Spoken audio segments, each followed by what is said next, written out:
中国政府在占领的新疆维吾尔自治区东突厥斯坦抓捕维吾尔著名歌唱家阿布拉江·达乌提的消息已得到证实，是在和田皮先生抓捕的。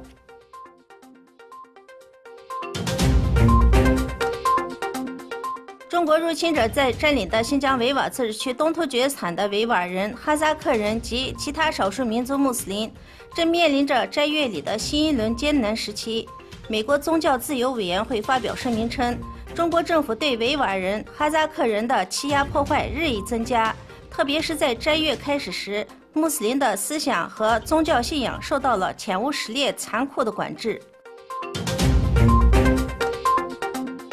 4月27日，世界各地的维吾尔人聚集在比利时布鲁塞尔欧洲议会大楼前，举行了5000人的大型抗议中国入侵者示威游行活动，唤起了欧洲各国对维吾尔人问题的关注。近日，在维也纳举行的欧洲议会上，世界维吾尔代表大会主席多勒昆艾莎与人权监察机构亚洲业务主办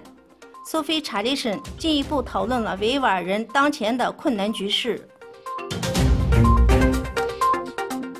阿萨德部队宣布已控制位于叙利亚中西部、拥有最长高速公路的阿斯坦市。应美国总统特朗普的邀请，乌兹别克斯坦总统米切尔约耶夫于5月15日至17日对美国进行了首次正式访问。期间，两国元首讨论了双边关系合作现状和前景，并就国际和地区热点问题交换了意见。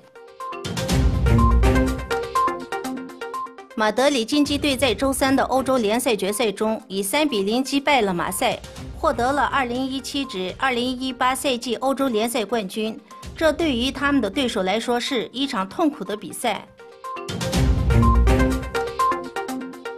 300多名科学家和工程师聚集在捷克，研究开发了世界上最强大的激光灯装置。欧洲对此科技项目投资了2.77亿欧元。欧盟提供了85%的项目资金，